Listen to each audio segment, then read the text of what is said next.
നമസ്കാരം പ്രിയമുള്ളവരെ. 2020 നേതാവ് സാബു ആണോ അതോ 2020യിൽ ചേർന്ന് തൃക്കാക്കര എം.എൽ.എ ആകാൻ പോയ അഖിൽമാരാരാണോ കൂടുതൽ മണ്ടൻ എന്ന ഒരു ചോദ്യം നമ്മൾ ഈ 2020യുമായി ബന്ധപ്പെട്ട തൃക്കാക്കര നിയമസഭാ ഇലക്ഷന് ശേഷം 2020യും സാബുവും അതുപോലെ അഖിൽമാരാരുമായൊക്കെ ബന്ധപ്പെട്ട വിവാദങ്ങൾ വരുമ്പോൾ ചോദിക്കേണ്ട ഒരു ചോദ്യമാണ്. കാരണം 2020 എന്ന് പറയുന്ന പാർട്ടിയുടെ സ്ട്രക്ചർ തന്നെ ചിരി ഉണർത്തുന്നതാണ്.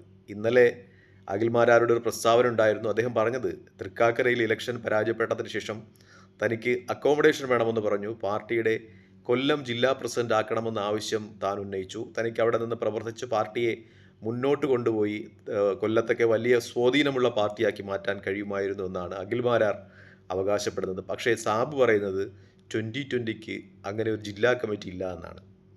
ജില്ലാ കമ്മിറ്റി ഇല്ലാത്തൊരു ജനകീയ പ്രസ്ഥാനം, അത് നമ്മളെ സംബന്ധിച്ച് ചിരി ഉണർത്തുന്ന കാര്യമാണ്. ഓരോ പ്രസ്ഥാനത്തിനും വാർഡ് കമ്മിറ്റിയുണ്ട്, അതുപോലെ പഞ്ചായത്ത് കമ്മിറ്റിയുണ്ട്. അങ്ങനെ കമ്മിറ്റികളുടെ എണ്ണം ഇങ്ങനെ നീണ്ടു പോകും. ഈ പാർട്ടിക്ക് ആകെയുള്ളത് നിയോജക മണ്ഡലം കമ്മിറ്റിയും പിന്നെ സംസ്ഥാന കമ്മിറ്റിയുമാണ്. സംസ്ഥാന കമ്മിറ്റിയിൽ സാബുവും ചേർന്ന് സംസാരിച്ച് തീരുമാനങ്ങൾ എടുക്കുന്നു എന്നാണ് രാഷ്ട്രീയ വിമർശകരൊക്കെ പറയുന്നത്. അതായത് സാബു ജേക്കബ് മാത്രം ചേർന്ന് ആ പാർട്ടിയിൽ തീരുമാനങ്ങൾ എടുക്കുന്നു എന്നതാണ് യാഥാർത്ഥ്യം. അതായത് അത്രമേൽ ജനാധിപത്യ ബോധമില്ലാത്ത 2020 എന്ന് പറയുന്ന രാഷ്ട്രീയ പ്രസ്ഥാനത്തിലേക്കാണ് എം.എൽ.എ ആകണം എന്ന മോഹവുമായിട്ട് അഖിൽമാരാർ ചെന്നു ചേർന്നിരിക്കുന്നത് എന്നതാണ് യാഥാർത്ഥ്യം. ഇനി ഇലക്ഷനിൽ ആ പാർട്ടിയുടെ ചിഹ്നം തന്നെ ചക്കയാണ്. അത് കേൾക്കുമ്പോൾ തന്നെ നമുക്കൊരു ചിരി വിടരുന്നുണ്ട്. പ്രത്യേകിച്ചും ചക്ക സംസ്ഥാന ഫലം എന്നൊക്കെ പറഞ്ഞ് 2020കാർക്ക് ന്യായീകരിക്കാമെങ്കിലും ഒട്ടും ഗൗരവമില്ലാതെ അല്ലെങ്കിൽ ഇലക്ഷനെ വളരെ നിസ്സാരമായി തമാശയായി കണ്ടെടുത്ത ഒരു ചിഹ്നമായിട്ടേ വോട്ടിടുന്ന ആളുകൾക്ക് അത് തോന്നുന്നു എന്നതാണ് യാഥാർത്ഥ്യം. ഇനി മത്സരിച്ച സ്ഥാനാർത്ഥികളുടെയൊക്കെ ഒരു ലിസ്റ്റ് എടുത്താൽ അഞ്ജലി നായർ, ആതിര ഡി നായർ, അഖിൽ മാരാർ, പ്രോമി കുര്യാക്കോസ് എന്നിവരൊക്കെയാണ് 2020ക്ക് വേണ്ടി കളത്തിലിറങ്ങിയ നിയമസഭാ തിരഞ്ഞെടുപ്പിൽ മത്സരിച്ച ആളുകൾ. എല്ലാവരും സോഷ്യൽ മീഡിയ ഇൻഫ്ലുവൻസറും ഒക്കെയാണ്. രാഷ്ട്രീയമായി സംസാരിക്കുവാൻ കഴിയുന്ന ആരും അവരിലില്ല എന്നതും ആ പാർട്ടിയുടെ ഒരു രാഷ്ട്രീയ ഗൗരവം അത് എത്രത്തോളം ഉണ്ട് എന്നത് ചോദ്യമാകുന്നു. ഇനി നേരത്തെ സ്ഥാനാർത്ഥിയാക്കാൻ വെച്ചിരുന്ന ആളുകളെന്ന് പറയുന്നത് വീണ നായർ, ലക്ഷ്മി പ്രിയ എന്നീ രണ്ടുപേരാണ്. ഈ രണ്ടുപേർക്കും സ്ഥാനാർത്ഥിയായി മത്സരിക്കുവാൻ പറ്റാത്തതിന് കാരണം അവർക്ക് വോട്ടർ പട്ടികയിൽ പേരില്ല എന്നതുകൊണ്ടാണ്. അതായത് ഇലക്ഷനിൽ മത്സരിക്കണമെങ്കിൽ നോമിനേഷൻ കൊടുക്കണമെങ്കിൽ ഇലക്ടർ പട്ടികയിൽ പേര് വേണമെന്നും പോലും അറിയാത്ത രണ്ടുപേരെയാണ് ഈ 2020 എന്ന് പറയുന്ന രാഷ്ട്രീയ പ്രസ്ഥാനം മത്സരിക്കുവാൻ വേണ്ടി സെലക്ട് ചെയ്ത് വെച്ചിരുന്നത്, വീണ നായരെയും ലക്ഷ്മി പ്രിയയും. അപ്പോൾ ആ രാഷ്ട്രീയ പ്രസ്ഥാനത്തിന് രാഷ്ട്രീയം എത്രത്തോളം ഗൗരവതരമായി കാണുന്നു എന്ന ഒരു ചോദ്യം നമ്മൾ ഉയർത്തിയിടുന്നത്. കാരണം ഒട്ടും ഗൗരവതരമായിട്ടല്ല അവർ ആ രാഷ്ട്രീയ പ്രസ്ഥാനത്തെ കാണുന്നത്. പ്രത്യേകിച്ച് കുന്നത്തൂരിലോ ആ പ്രദേശങ്ങളിൽ 2020യുമായി ബന്ധപ്പെട്ട് സാബു ജേക്കബിൻ്റെ പേഴ്സണലായിട്ടുള്ള ചില സ്വാധീനങ്ങളുടെ ഫലമായിട്ട് ആ പ്രസ്ഥാനം ഉയർന്നു വന്നു. ചില കാര്യങ്ങളൊക്കെ സൂപ്പർ മാർക്കറ്റിലൊക്കെ കുറഞ്ഞ വിലയ്ക്ക് ആഹാര പദാർത്ഥങ്ങളൊക്കെ കൊടുത്ത് അവിടെ കുറച്ച് വോട്ട് ബാങ്കുകൾ സമാഹരിച്ചു എന്നതിനപ്പുറം ആ രാഷ്ട്രീയ പ്രസ്ഥാനം ഗൗരവമായി രാഷ്ട്രീയത്തെ കൈകാര്യം ചെയ്യുന്നില്ല എന്നതാണ് യാഥാർത്ഥ്യം. ഇനി കൊല്ലത്തൊക്കെ പോയിട്ട് എന്ത് ചെയ്യാനാണ് അഖിൽമാരാർ ഈ 2020യുമായിട്ട് എന്ന ഒരു ചോദ്യം കൂടി ഉയരുന്നുണ്ട്. എന്തായാലും ഒട്ടും ഗൗരവമില്ലാതെ ഉയർത്തിയ ഒരു പ്രസ്ഥാനം തന്നെയാണ് 2020 എന്ന കാര്യത്തിൽ സംശയമില്ല.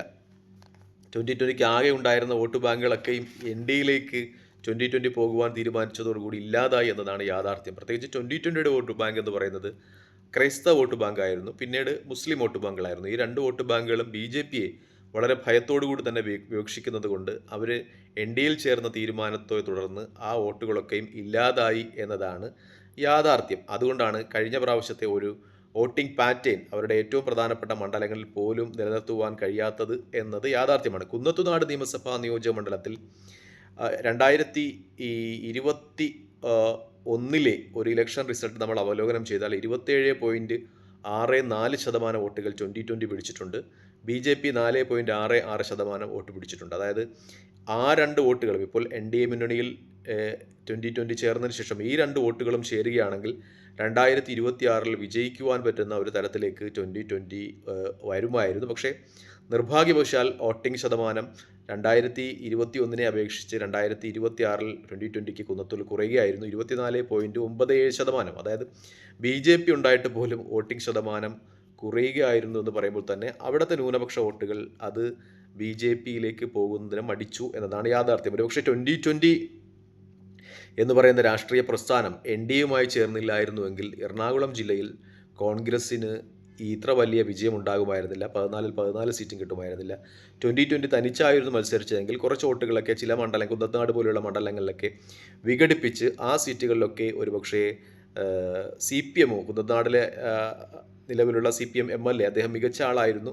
പക്ഷേ 2020 NDAയിൽ പോയതോടുകൂടി 2020യുടെ പരമ്പരാഗത വോട്ടുകൾ കോൺഗ്രസിലേക്ക് മടങ്ങിയത് കൊണ്ടാണ് അവിടെ കോൺഗ്രസ് സ്ഥാനാർത്ഥി വിജയിക്കുന്നതിന് കാരണമായിട്ടുള്ളത്. അത് തന്നെയാണ് എറണാകുളം ജില്ലയിലെ ഒട്ടുമിക്ക മണ്ഡലങ്ങളും സംഭവിച്ചിട്ടുള്ളത്. 2020 NDAയിലേക്ക് പോയത് പരമ്പരാഗത കോൺഗ്രസ് വോട്ടുകൾ NDAയിൽ 2020 കിട്ടിക്കൊണ്ടിരുന്ന പരമ്പരാഗത വോട്ടുകൾ കോൺഗ്രസിലേക്ക് മടങ്ങുന്നതിന് കാരണമായി. ഇത് BJPയുടെ കാര്യത്തിലും സംഭവിച്ചിട്ടുണ്ട്. KJPക്ക് കേരള ജനതാ പാർട്ടിക്ക് വോട്ടിടുന്നതിനേക്കാൾ നല്ലത് VD സതീശനും ഒപ്പം രമേശ് ചെന്നിത്തലയും KC വേണുഗോപാലും ഒക്കെ ഉൾപ്പെടുന്ന ആളുകൾക്ക് ആ കോൺഗ്രസിന് ഇടുന്നതാണ് എന്ന ഒരു ധാരണ 1984 ശേഷം BJPയിലേക്ക് പോയ ആളുകൾക്കിടയിൽ ഉണ്ടായി എന്ന ഒരു ചർച്ച ഞാൻ പലരുമായി സംസാരിക്കുമ്പോൾ ലഭിക്കുന്നുണ്ട് എന്നതാണ് യാഥാർത്ഥ്യം. കാരണം സംസ്ഥാന BJP നേതൃത്വം കഴിവുകെട്ടതാണെന്നൊരു തോന്നൽ പരമ്പരാഗതമായി കോൺഗ്രസ്സിന് വോട്ടിട്ടുകൊണ്ടിരുന്ന പിന്നെ 84 ശേഷമൊക്കെ BJPയിലേക്ക് പോയ ആ വോട്ടുകൾ കോൺഗ്രസ്സിലേക്ക് തിരിച്ചു വരുവാനും കാരണമായി എന്ന ഒരു രാഷ്ട്രീയ നിഗമനം കൂടി നടത്തുന്നുണ്ട്. അതായത്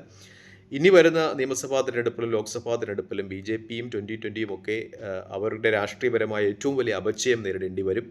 കോൺഗ്രസ് ആ ഗ്യാപ്പിൽ കൂടി മുന്നോട്ട് പോകും എന്ന് തന്നെയാണ് രാഷ്ട്രീയ നിഗമനങ്ങളൊക്കെയും സൂചിപ്പിക്കുന്നത്. മറ്റൊരു കാര്യം കൂടി ഇതോടനുബന്ധിച്ച് എറണാകുളം ജില്ലയിൽ ചർച്ചയാകുന്നുണ്ട്. ഒരുപക്ഷെ 2020 UDFൻ്റെ ഭാഗമാകുവാനുള്ള ചില ചർച്ചകൾ നടന്നു വരുന്നു എന്നതുമായി ബന്ധപ്പെട്ടാണ്. അത് എത്രത്തോളം UDF നേതാക്കന്മാർ സ്വീകരിക്കും എന്ന കാര്യത്തിൽ സംശയമുണ്ട്. കാരണം ഇപ്പോൾ തന്നെ കേരള കോൺഗ്രസ് M പിൻവാതിൽ വഴി UDFിലെത്തുവാനുള്ള ശ്രമങ്ങൾ നടത്തിക്കൊണ്ടിരിക്കുന്നു എന്ന ഒരു യാഥാർത്ഥ്യമുണ്ട്. ഒപ്പം BJPയിൽ നിന്ന് ചെറിയൊരു വിഭാഗം യുവജന നേതാക്കൾ കോൺഗ്രസ്സിലെത്തുവാനുള്ള ശ്രമങ്ങൾ നടത്തിയിരിക്കുന്നുണ്ട്.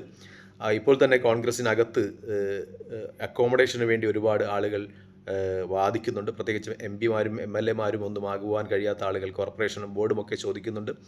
ഈ വരുന്ന ആളുകളൊക്കെയും ഈ 2020യിൽ നിന്നായാലും BJPയിൽ നിന്നായാലും കേരള കോൺഗ്രസ് M-ൽ നിന്നായാലും ഒക്കെ വരുന്ന ആളുകളൊക്കെയും ആഗ്രഹിക്കുന്ന അക്കോമഡേഷനാണ്.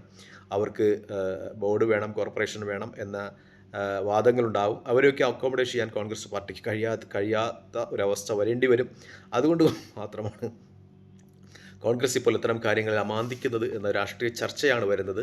അല്ലെങ്കിൽ കോൺഗ്രസിലേക്ക് അല്ലെങ്കിൽ UDFിലേക്ക് കൂടുതൽ ഘടകകക്ഷികൾക്ക് പ്രത്യേകിച്ചും 2020 ഉൾപ്പെടെ 2020 പൂർണ്ണമായി അല്ലെങ്കിൽ ഒരു വിഭാഗം ഘടകകക്ഷികൾ ഒക്കെയും വരുവാനുള്ള ഒരു രാഷ്ട്രീയ സാഹചര്യം ഉണ്ട് എന്ന് തന്നെയാണ് വിലയിരുത്തപ്പെടുന്നത്. പ്രത്യേകിച്ചും 2020 നടത്തിയ രാഷ്ട്രീയ പരീക്ഷണം ഒട്ടും അനുയോജ്യമല്ലായിരുന്നു.